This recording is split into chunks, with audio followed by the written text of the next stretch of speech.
Cashback debit. Discover Bank. Member FDIC.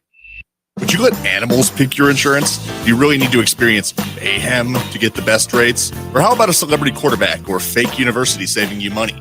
There's a lot of marketing stunts when it comes to insurance, but what you really need is someone looking out for you. Call Array Insurance, and they will work hard to find you the best insurance coverage and rates. So avoid gimmicks and call Cheryl at Array, 763-504-3067 or arrayinsurance.com. Array Insurance, working hard for you. Hey, Cudahy to all my friends and relatives in four directions. This is Robert Pilot of Native Roots Radio presents I'm Awake.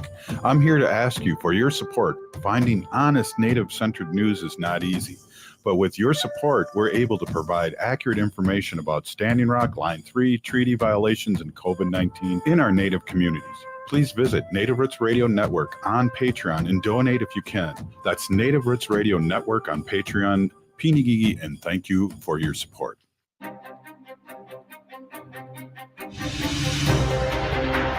Did you know Ghostbox Radio with Greg Bakken airs 5 nights a week at 10 p.m.? That's 5 nights of talking about ghosts, ufology, Bigfoot, and so much more. We're talking about the paranormal every Monday through Friday with some of the most trusted names in the field.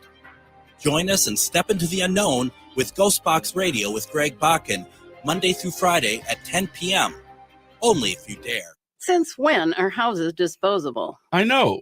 About half of what's in landfills are building materials that could be reused or recycled. For the sake of the environment, this has got to stop. There is money available to help Hennepin County residents and their contractors do the right thing. Reuse and recycle the building materials. You could earn $400 per ton for materials saved on a partial deconstruction of your next remodeling project, and up to $9,000 for a full deconstruction in Hennepin County. Fixtures and cabinets? All the way down to stair treads and 2x4s. Flooring? We floor you all day long, sister. Materials are sold at Better Futures Reuse Warehouse at 2620 Minnehaha Avenue in Minneapolis. Don't demolish, deconstruct. Do the right thing, get money back. You nailed it, brother. That's D-nailed it. Wouldn't want to poke an eye out. Check out betterfuturesminnesota.com. That's betterfuturesminnesota.com. And don't forget to shop the Reuse Warehouse. With a look at your AM 950 weather, I'm Patrick Lilia. Fog tonight with a low of 39, then sunshine Tuesday with a high of 61. Listen to the Matt McNeil Show all week from 3 to 5 p.m. for your chance to win a pay-per-view pass to Stephanie Miller's Sexy Liberal Comedy Tour this Saturday night. That's only on the Matt McNeil Show. Portions of Native Roots Radio may be pre-recorded. It's a good day to be indigenous. Get up, stand up. They are going to become more brutal. Couldn't cut, hitting cut again. Because all the hippies were trying to be Indians anyway. They're going to become more repressive because it's a matter of dollars and their illusionary concepts of power. Hey, Victor. We must live in balance with the earth. And also with recent happenings at Wounded Knee. I am awake. Welcome to Native Roots Radio presents I'm Awake, and I'm your host, Wakanja Hade.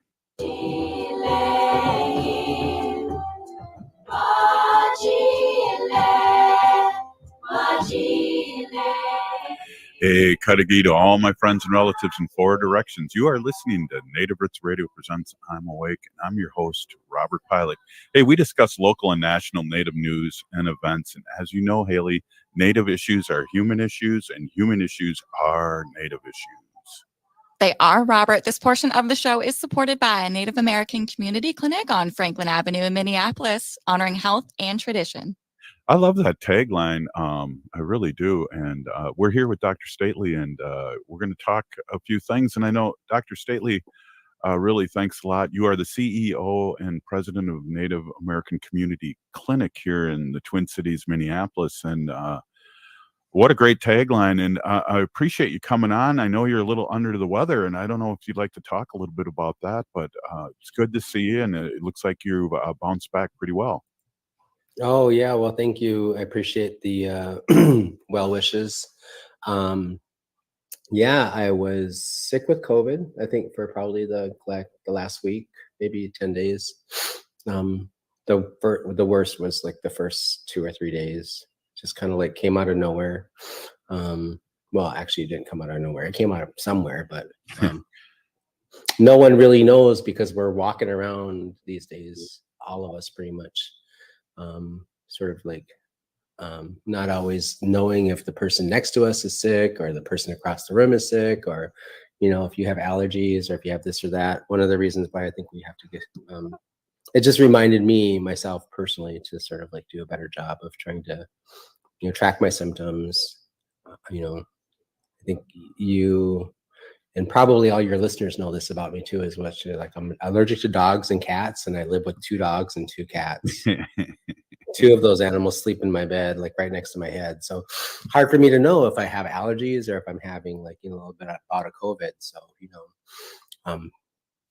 but this last variant, I think, is really quite stealthy. They say it's one of the more easier ones to get. And, you know, I forget the name of it. Well, people are calling it Eris, which is odd because I think that's also Taylor Swift's tour. So you got to be careful, like, you know, what you're talking about here. Like I caught a little bit of Eris. Oh, Swiftie. Wow, I didn't know you were a Swiftie. Hey, I'm a big Swiftie fan, by the way. Yeah. Not necessarily like, you know, her little antics and stuff like that, but I liked her last album. I've been listening to it on and on, and I like some of her older stuff. So when I'm out walking the dogs in the middle of the night, and I only do it in the middle of the night, I don't know why, but probably because I like to sing too. So I got my headphones in and I'm walking the dogs and I'm singing some Taylor Swift tunes or some Roseanne Cash or Buffy St. Marie. I hear you do a good Buffy St. Marie. You know, not so much the Buffy St. Marie thing because, you know, that requires an extra hand to do properly. Whoa. Hey, so back to COVID. I mean, what a difference, I believe, and you can tell our audience and me, having the vaccine and oh God, like yeah, the night and day difference. Like, I mean, I didn't feel. So my first bout of COVID was in November, Thanksgiving week, actually, November of 2020. It's before we got the vaccine. Vaccine rolled out, I think, a month later on New Year's Eve in 2020. And I ended up getting sick. I went to the hospital. I was in the hospital for a week. First 3 days in the hospital were really scary. I thought like I wasn't going to turn, you know, and but I think this conversation is kind of enlightening because I think it speaks to like how much we sort of like have shifted in 3 years, you know, and where we're at as a society and where we're at as human beings, how far away we are and how self-assured we are and a few other things. Like that's the nature of sort of like, you know, these things. We don't pay attention to them so much. We pay attention to the thing that's burning on our front doorstep, right? And so, which is what we should do, but I think we also have to try to work harder to remind one another to do things like take better care of each other. I got COVID the second time a week ago Friday. I think probably from, there are any number of things. There was a couple different bigger events where I was gathering with folks. One of them was a work event. There was another thing that I had been to that week, also in close proximity with a few other people. And one who's actually, I knew wasn't feeling well, told me they weren't feeling well. Wow. But I think the other thing I was going to say was what was different from that experience to this recent experience is the length of time I was sick. I was sick for like where I really didn't feel very well at all for about maybe 2-3 days max. You know, I drove to work on Friday morning. I got there at 8:30, 8:35. By 9 o'clock, I was not feeling well. I was like, I was like, there's something wrong. I just don't.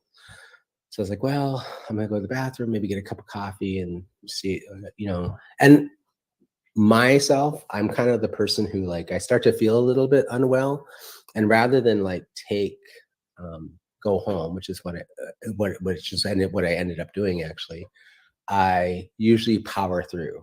That's kind of like my MO, that I just sort of like, well, you know, I'll get some sleep tonight and I'll be fine. It was a Friday, right?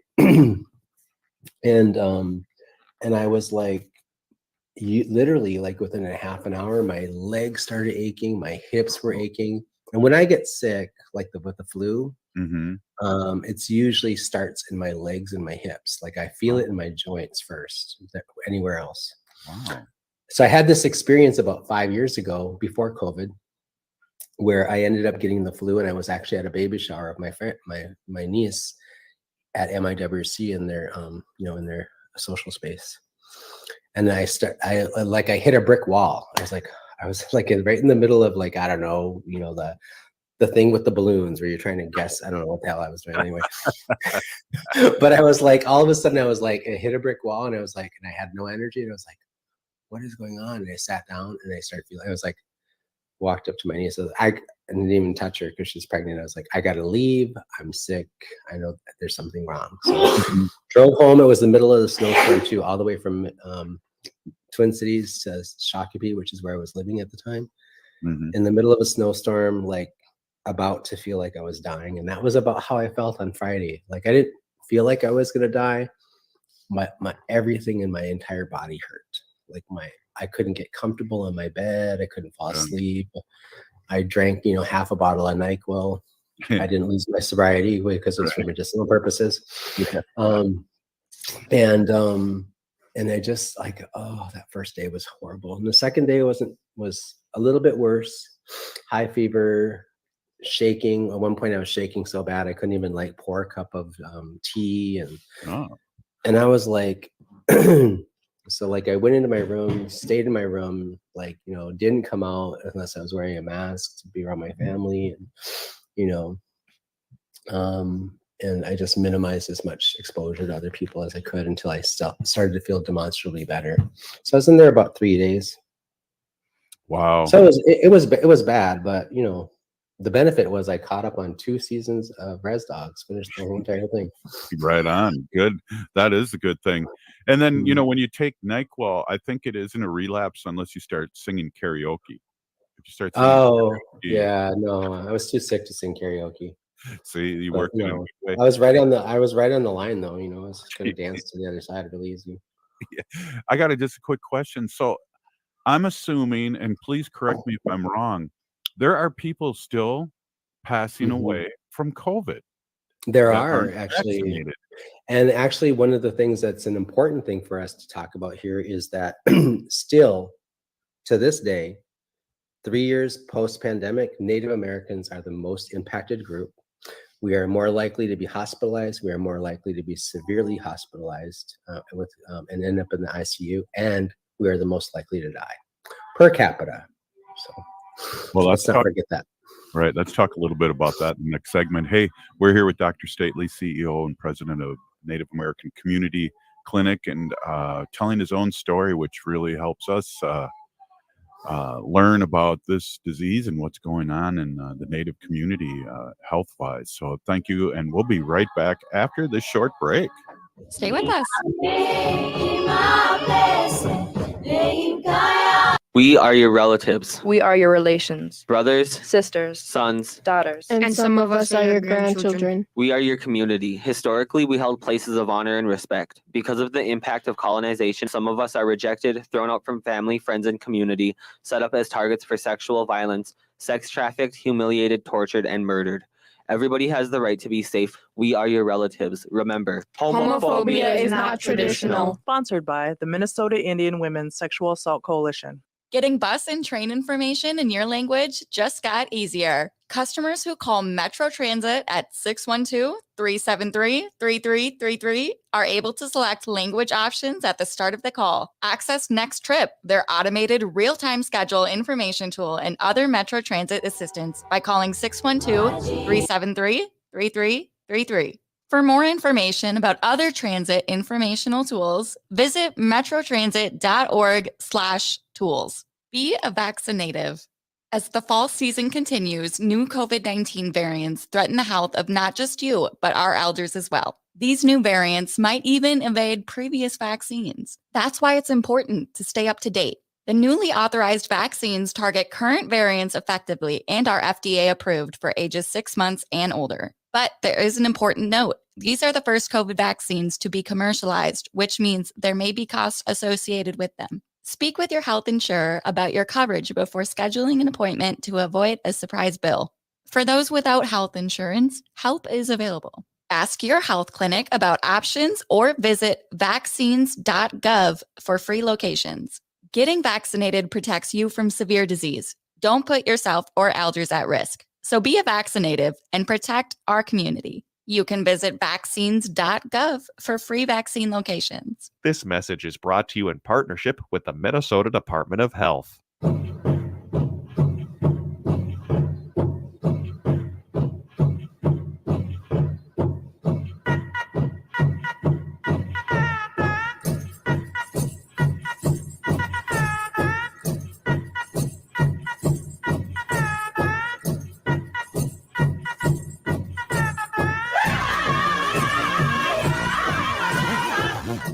Welcome back to Native Roots Radio presents I'm Awake, and this is Robert Pilot.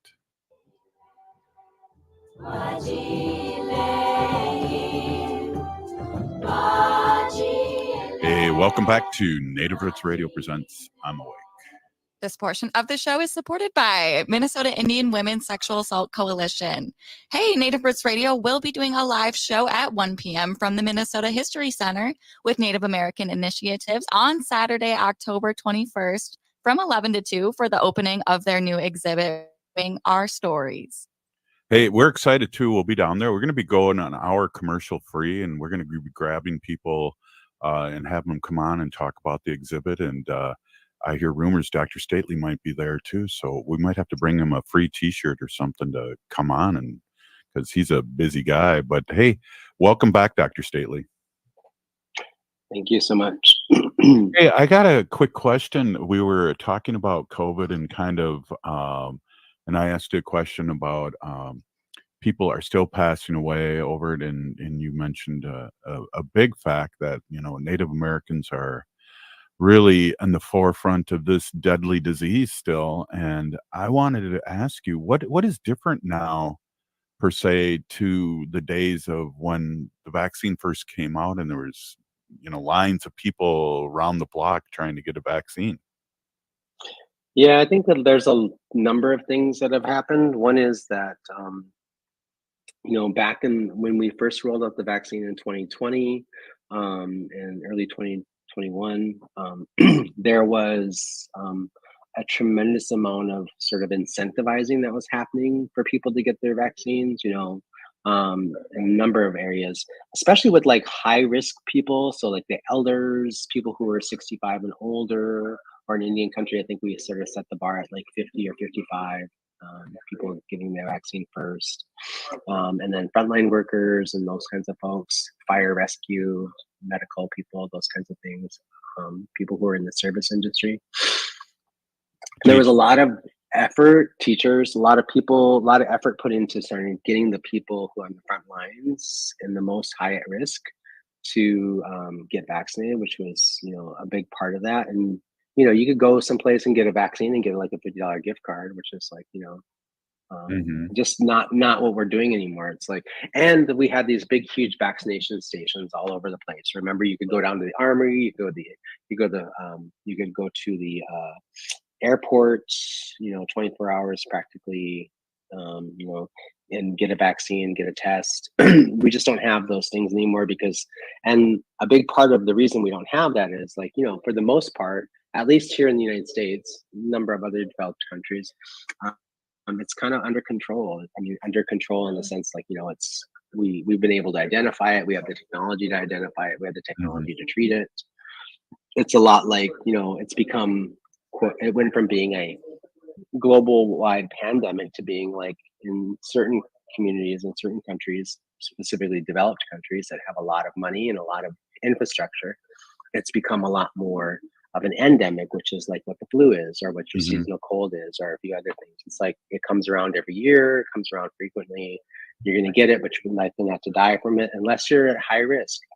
Older people are at high risk from dying from the flu, right? The garden variety flu. They're at risk for dying from, as are young babies, which is the reasons why we really encourage, you to get those vaccines for your children when you're really young. get those vaccines for older people when they're older and they have less immunity. Your immunity as a function of your age kind of hits a curve like in your 30s, 40s, and in the 50s start to slide down. And by the end of your life, you have the kind of like, there really is like, they say like, when you're older, you're kind of becoming like an infant again. You're kind of like becoming a little more feeble and a little less able to do things for yourself. Well, that's how your immunity works as well. And so doing those things is really important. And we just don't, we're so far, we're 3 years from that process. And so it also doesn't feel as emergent to us. Before it felt like a fire burning on your front doorstep, right? Now it feels like, I can see the smoke over there, but it's far away from me, so I'm not going to worry about it yet. Yeah, well, Ho Chunk did a really good job. I drove to Black River Falls, and that was before I was an elder. I was 59, and 60 is, I guess, a baby elder for Ho Chunk. And wow, they were running it like a well-oiled machine. I remember the governor was there and Lieutenant Governor of Wisconsin seeing how Ho Chunk was doing it. It was amazing. We did a great job vaccinating our people all across Turtle Island in many tribal communities. And in fact, actually, one of the things I remember reading in like late 2021, early 2022, was just how remarkable of a job Indian country did in terms of vaccinating their communities, right? In fact, so many tribal communities did such a great job, better job than like the public health system, their local public health system, or even their state public health system, right? And so what we ended up seeing was a lot of tribes, mine included, vaccinated the people around them. When they were done vaccinating their own people, they took care of their relatives and their neighbors next door to them, their non-Indigenous, which is one of our values, right? We take care of everybody.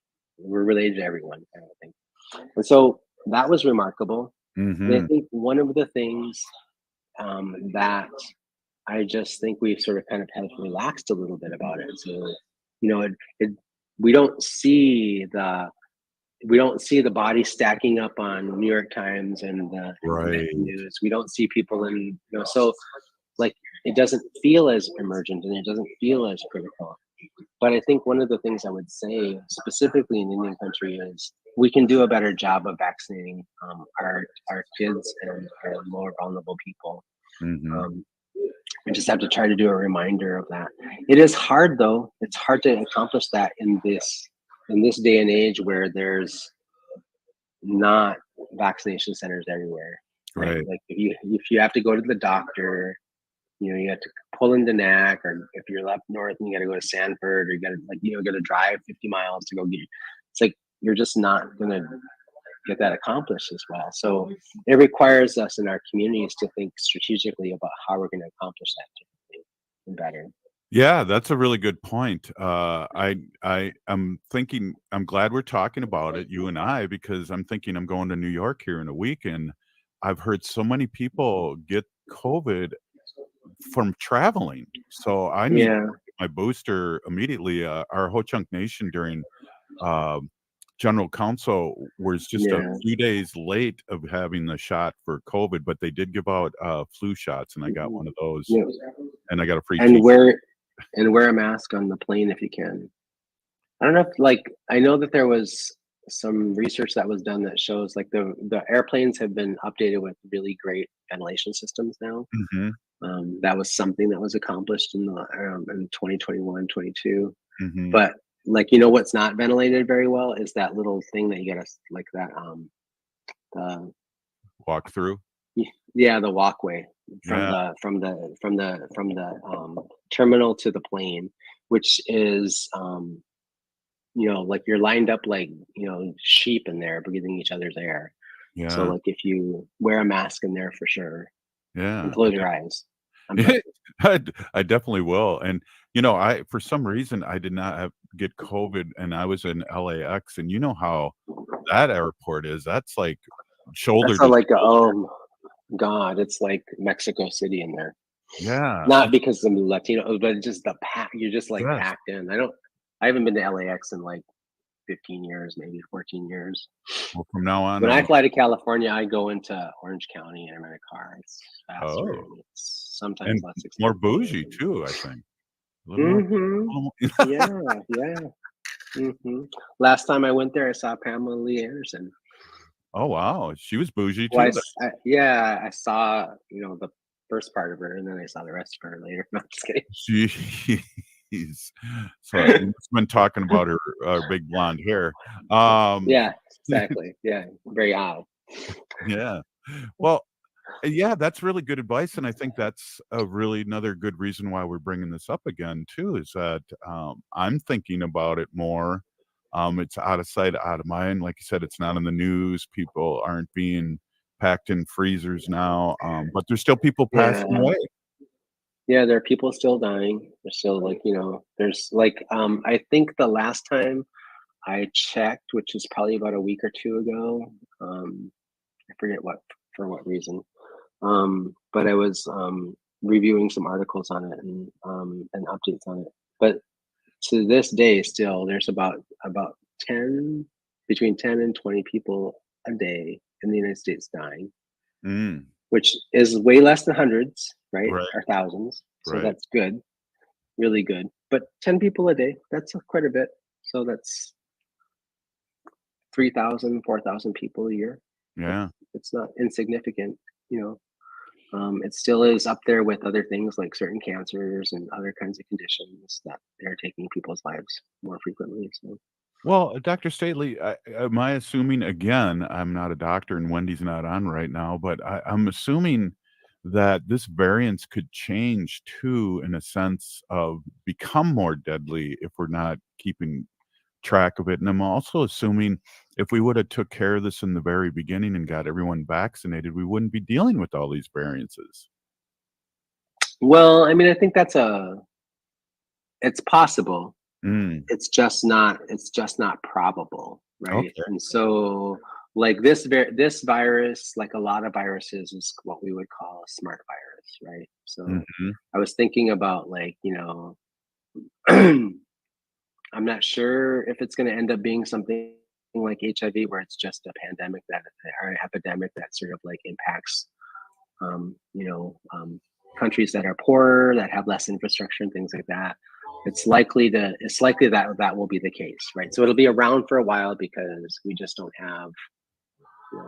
It's actually more about political will, I think, than less about money. We are one of the wealthiest nations on the planet. We can do practically anything.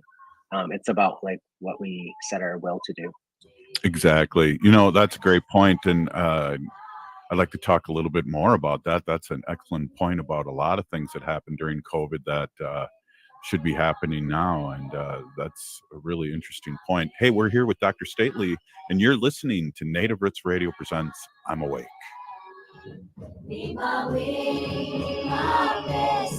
At Metro State University, change the world your way. Students learn from expert instructors in high-demand degree programs including healthcare, technology, cybersecurity, teaching, and business. As one of the most diverse universities in Minnesota, Metro State is a learning community dedicated to equity, inclusion, and anti-racism. Explore 60-plus high-quality bachelor's degree programs at Metro State University's open house events in person October 17th and online October 19th. Sign up at metrostate.edu/open house. Know your power, Metro State University. In recognition of Domestic Violence Awareness Month, this message is brought to you by Strong Hearts Native Helpline, a culturally appropriate domestic and sexual violence helpline for Native American and Alaska Natives.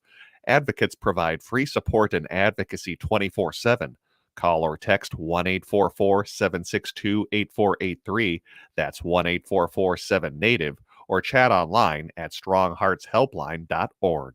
Safe, anonymous, confidential, 24/7. Bonjour, hello. My name is Wabin. I am an enrolled member of the White Earth Nation, descendant of the Navajo Nation, and co-chair of the Indigenous Employee Resource Group with the Minnesota Department of Transportation. MnDOT is hiring for a variety of positions from road maintenance to accounting and more. We offer great benefits. For more information or to set up a one-on-one resume and application assistance, visit mn.gov/careers, or you can text or call 612-257-2388. 612-257-2388. Minnesota has the only original wolf population in the continental United States. And 80% of Minnesotans believe the wolf should be protected. Howling for Wolves is asking Minnesotans to respect our true wildlife manager, the wolf. Their survival is critical to our ecosystems, our communities, and even our economy. As highly intelligent animals with strong social bonds, Minnesota wolves deserve to be protected and admired. Learn more at howlingforwolves.org. Let's live live and and let let howl. In this critical time for Indian country, voting is crucial to protecting the land, water, and communities. Voting creates collective power in securing our planet's future amid climate chaos. Engage in personal conversations with loved ones to ensure they are making informed voting choices. Register to vote. And don't forget that 16 and 17-year-olds can pre-register to vote in Minnesota. NACD is asking us to stand together and make voting a tradition. Go to nacd.org to learn more and make your pledge to vote. This is Chad, owner of AM 950, here to tell you about the exterior construction company I trust, Snap Construction. If your home was hit with the most recent storms, trust the most well-reviewed exterior construction company, Snap Construction, for a free home inspection. This is Ryan, owner of Snap Construction. There are a lot of great construction companies in town. My advice is to take your time and do your research. Make sure they are locally owned and that they guarantee their craftsmanship for life. Also, you want to find a company that's been in business for at least 10 years. You want to work with a company that's going to be there long after the work is done. Snap Construction has handled thousands of claims, and we'll help you through the process. Don't go with the out-of-town, fly-by-night contractor. Most storm damage goes missed by the untrained eye. Trust Snap Construction for your free storm damage evaluation. For your free storm damage evaluation, call Snap Construction at 612-333-SNAP or visit them online at snapconstruction.com. That's 612-333-SNAP or snapconstruction.com. With a look at your AM 950 weather, I'm Patrick Lilia. Fog tonight with a low of 39, then sunshine Tuesday with a high of 61. The nights are getting colder, but the music is still the hottest at Crooner's Supper Club in Fridley. Crooner's is located just north of I-694 off Highway 65 and Moore Lake Drive. View their upcoming music schedules and food menus at croonersloungemn.com. Hi, this is Representative Sharice Davids from Kansas. I'm Ho Chunk, and you're listening to Native Roots Radio. And we're back to Native Roots Radio presents I'm Awake, and this is Robert Pilot.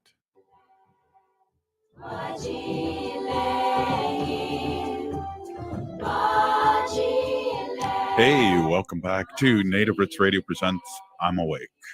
This portion of the show is supported by Strong Hearts Native Helpline. October is Domestic Violence Awareness Month.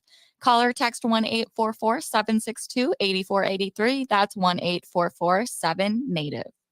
That's a great organization, and really love partnering with them. And we always talk about this is that we've kind of started at the same time, Native Roots Radio and Strong Hearts, and they've really grown in the last 6-7 years. It's an amazing service that they do, and they're really out there in a good way. Hey, we're back with Dr. Stately. And Doctor, before we had to take that break, you were mentioning a really good thing that I forget about is how the will of the government and to able to find money at the time of a crisis and not put the whole country into bankruptcy. And, we're all living in boxes now, that we get, the scare tactic of us if we spend anything on social issues. Yeah, I mean, I think part of that is that this has been the conundrum, I think, since the birth of the nation, which is like, there's a small number of people who want to hold on to their wealth. This is the issue that was related specifically to like slavery, right? The big social issue of the 18th century, 19th century. Is the fascination we have in this nation with wealth building and holding on to wealth, like holding on to ridiculous amounts of money. Elon Musk is a really good example of that. His ridiculous fascination with just making more and more money and not really caring too much about human beings. I don't think that he wants to sort of discover anything in Mars or wherever the hell he's going next. He's interested in making money. People in our society talk about things like, water on the dark side of the moon. And it's not about this could help save the human race because we've already damaged this planet.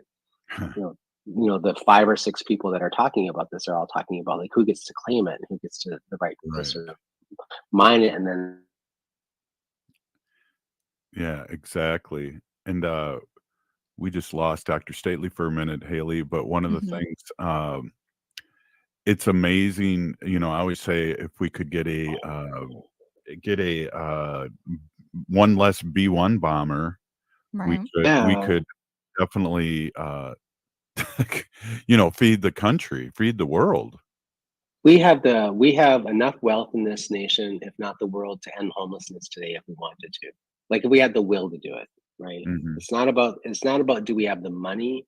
It's not about any of these other things. It's about like, do we it's the perspective this nation has. Yeah. But we don't recognize that some people actually don't even have boots. They don't even have not necessarily bootstraps. They don't even have boots. Right. Right. And oh, we're losing you, Dr. Stately.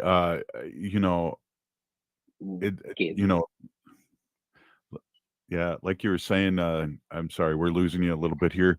You mentioned you cut out, but I think what you were talking about is people want us to, get our bootstraps up, and like you were saying, a lot of people don't even have boots. And what's interesting too is there's like these TV shows called Hoarders, and that's exactly what rich people are doing, is hoarding money. And I mean, we think about the pandemic and how toilet paper and paper towels were nowhere to be seen. People were oh my God, yeah. with means were Yeah. hoarding this. Yeah. You know what's really interesting about that experience? I remember feeling this way specifically because I remember I walked like 3 days or 4 days, I think, into the pandemic. I walked into a Target and there was like nothing on the shelf. I was like, what? I was like, there's no paper towels, there's no toilet paper, there's like, there wasn't even a Swiffer. I guess for wiping their back ends with Swiffers. I don't know. But the point being, this was, I was like, what the hell? Have people lost their minds? And I was like, you know what? And I had a moment of panic, and then I was like, you know what? I grew up dirt ass poor. Like I'm not panicked. I know how to do poor. I know how to do poor well, right? I could live off a bag of beans or a container of oatmeal for a really long time. Like I do not have, I don't panic at all in those situations. But I was like, God, this is insane. It made me think about like just like, and then I got really dark too there for a moment. Do you remember like the 70s movie or late 60s movie, early 70s, like Soylent Green? Like I knew you were going gonna ask that. That is so bizarre. I knew you were gonna ask that. Yes. They're eating people. Yes. I love that movie still to this Oh day. my God. You didn't I was know in boarding school when I saw that movie, and it freaked the hell out of me. Actually, I was like, "Good Lord, this is crazy." I think I'll stay right here in South Dakota, in the middle of nowhere, where I don't have to worry about any of that stuff. Right. People driving around and eating people because, well, I guess there are no people. So yeah, there's no food. Yeah. Maybe you can just give a quick synopsis to our younger listening audience of Soylent Green. Oh, Soylent Green takes place in New York. I don't know. It's an apocalypse, right? Post-apocalyptic movie. And all the people, there's just dead bodies all over in the street, and actually a bunch of homeless people, I think, weren't they? Yeah. Like, are they presumed to be homeless? Like they're just like people on the streets, and the government would have big, huge, what do you call them? Dump trucks just come and scoop people up and carry them off to the Soylent Green factory.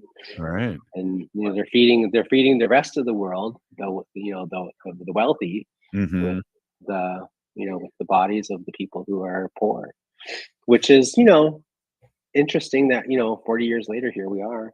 Like I see pictures of Los Angeles. I lived in Los Angeles for 20 years. The houselessness problem was not that big in Los Angeles. It's huge. It's heartbreaking. So heartbreaking. Well, there's many reasons for that, but one of them, I mean, you see a whole line of streets of people living in RVs and little campers too that have nowhere to live other than in their little RV. And again, if we had political will, and I think media has a big part of that too, because they're putting us up against each other all the time, where we could be good allies and good neighbors with people, but all of a sudden they hit that greed button, and people freak out because they're not going to have what they think they deserve or need, and the world goes mad. But that's the way the top 1% likes it, and I'm really disgusted, and have been for a long time, with our media. I want to, they don't tell the story that's really happening. No, they bend the truth. And I think part of it is also is like,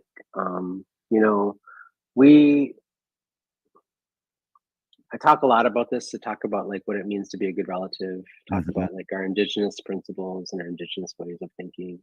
We sent to earth here by the creator to, with a set of original instructions.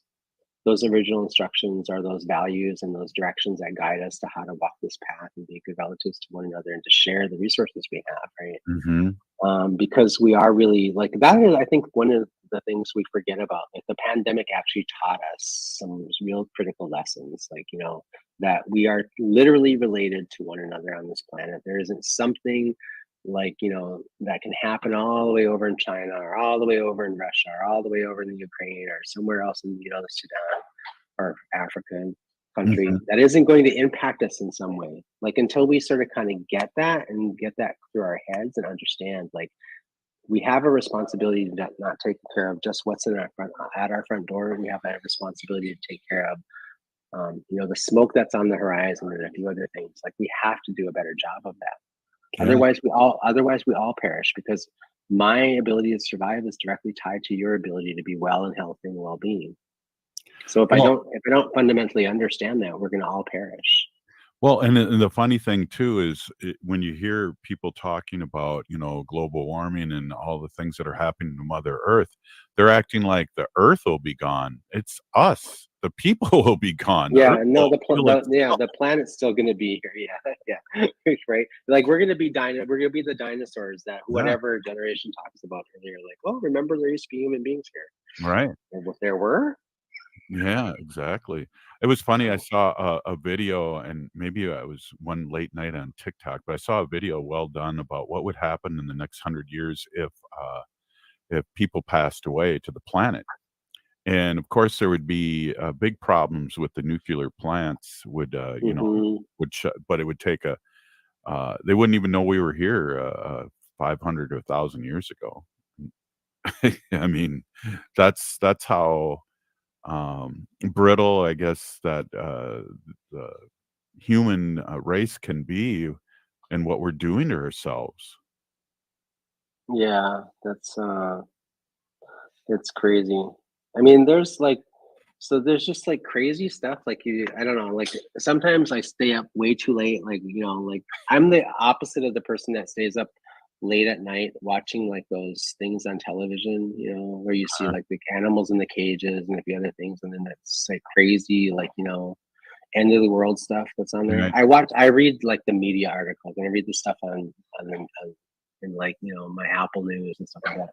And one of the craziest stories I heard read recently was of like how, like, billionaires around the planet, like, there's this group of billionaires that are all obsessed with like amassing, all the goods and all the money and all the things so that they can live longer.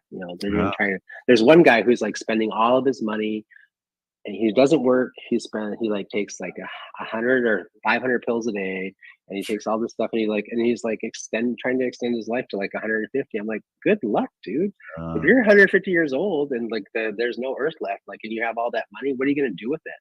Like, if they're it's crazy. People have lost their minds, I think, sometimes, and I think that's what money will do to you. And I think that's like specifically, if you haven't tethered yourself to the land, which is what our individual instructions tell us. We were born on a specific place on the earth, and we have responsibilities to the earth, responsibilities to each other. And when we lose that North Star, we're lost. Absolutely. Wow. Dr. Staley, we'll end it at that. Thank you so much. Great conversation as always. We're talking to Dr. Stately, CEO and President of Native American Community Clinic here in Minnesota and the Twin Cities in Minneapolis. Really appreciate your insight and great conversation as always. You go on, man. Hey, we'll be right back with Wendy in our Sacred Animals section. You're listening to Native Roots Radio presents I'm Awake. Stay with us. Getting bus and train information in your language just got easier. Customers who call Metro Transit at 612-373-3333 are able to select language options at the start of the call. Access Next Trip, their automated real-time schedule information tool, and other Metro Transit assistance by calling 612-373-3333. For more information about other transit informational tools, visit metrotransit.org/tools. Back to school season is here. And while this is an exciting time for parents, kids, and educators, let's not forget how far we've come in our battle against COVID-19. We're in a better place, but COVID-19 is still here, and we need to continue to help protect our communities. With the flurry of new schedules and classrooms, let's not overlook the fundamentals of staying safe. Wash your hands regularly and watch for any symptoms like fever, chills, a cough, or shortness of breath. Should you or someone you know have COVID-19 symptoms, stay home and get tested. Find more tips on continuing to be safe at health.state.mn.us. Let's have this back to school season be a time of renewed commitment to our collective health and brighter future for our Native communities. Again, find more tips on continuing to be safe at health.state.mn.us. This message is brought to you in partnership with the Minnesota Department of Health. Minnesotans age 65 plus might qualify for Health Partners Minnesota Senior Health Options. The plan includes personal support, coverage for medical, prescription drugs, and dental, plus over 30 extra benefits. Eligibility information is available at healthpartners.com/oneplan. Health Partners is a health plan that contracts with both Medicare and the Minnesota Medical Assistance Medicaid program to provide benefits of both programs to enrollees. Enrollment in Health Partners depends on contract renewal. You're listening to Native Roots Radio. This is Spirit from Reservation Dogs. Get up and listen.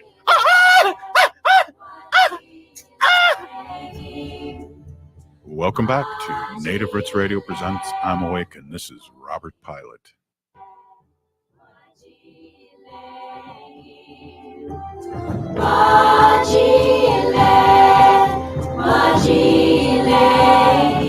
Hey, welcome back to Native Roots Radio presents I'm Awake. This portion of the show is brought to you by Howling for Wolves, protecting wolves for future generations.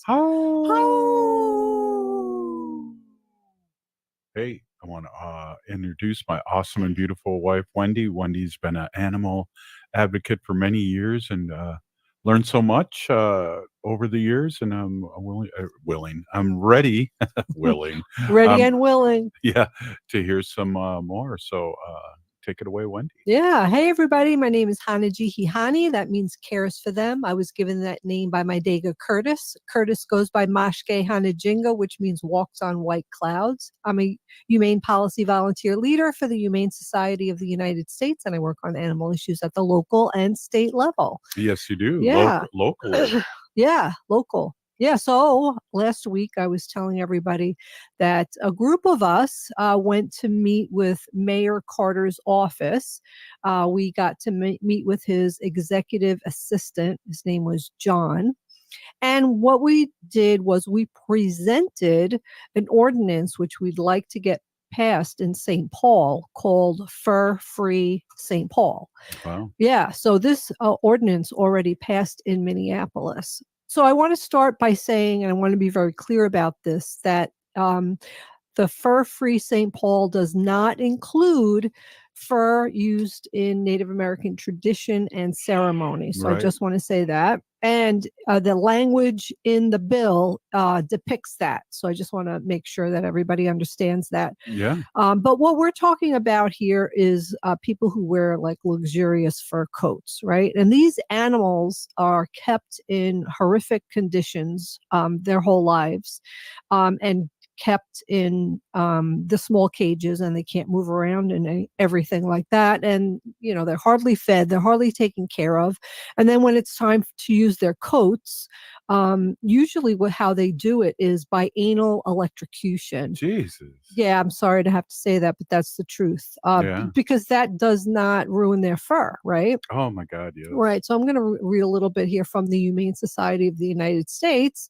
Going fur free because animals need their fur coats more than we do. And we already know that we have so many beautiful synthetic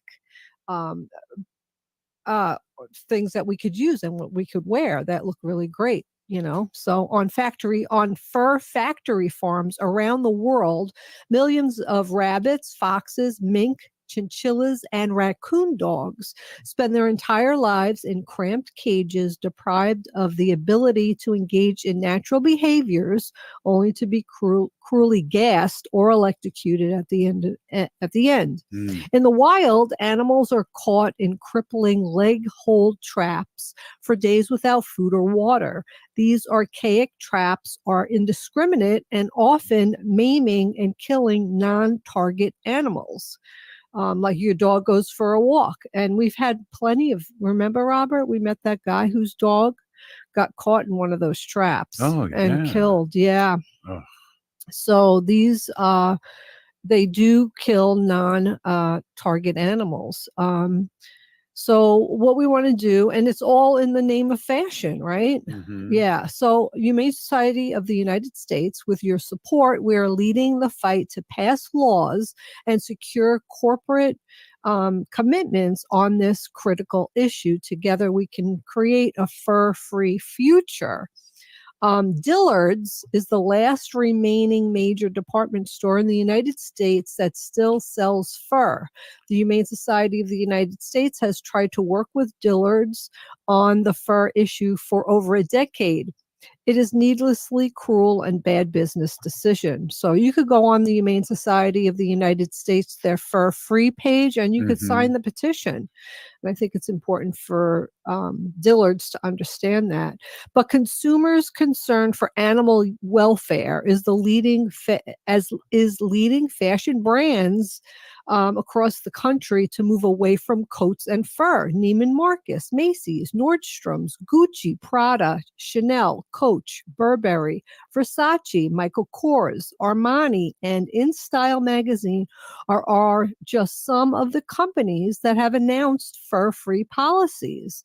In 2019, California became the first state in the nation to ban fur sales, and in 2021, Israel, bless their hearts and let's pray for them, became the first country. Norway, Belgium, Netherlands, the United Kingdom, and many other countries have banned fur products. It's clear that this unnecessary cruelty has no future in fashion. Right. Yeah, and you could go on the Humane Society of the United States and you could view, their humane shopping guide, so that you know whether you're buying items from people who want to ban fur. What was the name of that store? Oh, there's lots of them. The ones that I just mentioned. No, the one that they were trying to get a hold of. Oh, Dillard's. I've never heard of them either. I don't know where they're based out of. I have no idea, and I don't know the year of this article either. So maybe they have gone so far. They have done it. I have to go back and research that. So.